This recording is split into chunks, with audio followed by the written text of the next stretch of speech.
Wading through knee-deep high floodwaters, Teresa Garcia is going to feed her cats.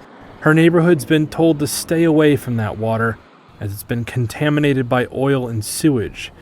But those living here say it took just 15 minutes for Porterville to be inundated by floodwaters after a nearby levee broke.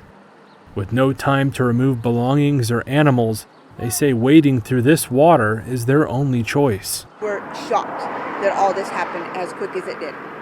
So now we're all, we don't know what we're going to do. All of us, there's several tenants that live on this property. Because evidently we're not going to be able to come back here and live anymore. So we're going to have to just take our losses. Torrential rain has been dumped on areas of California in recent weeks. The West Coast has been pounded by an unusually wet season following 2 decades of drought. Victoria Bodley has lived in this community in the central part of the state for over 5 decades. She says they had no warning about the flood which has wrecked her life. I've lost my whole livelihood here. My 86-year-old father lives there, and he's lost everything. Everything. And what we've been out, I'm 57, and I've been out here since I was 7. So we've been out here 50 years. And my father and I have lost everything. No warning, no nothing.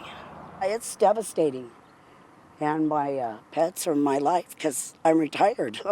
I was over the road for 25 years. I paid for my place, and it's not even paid for, but it's just devastating because we've lost it all. The community's tight-knit residents are not holding out hope of returning to their homes. They say they will salvage what they can and try to move on.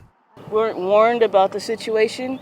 We weren't able to have enough time to get our belongings and things out. So it was a fast matter that we had really no control of.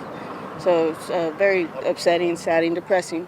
California isn't alone in dealing with the threat of floods. U.S. government forecasters said Thursday this spring has a somewhat heightened flood risk for nearly half of the country.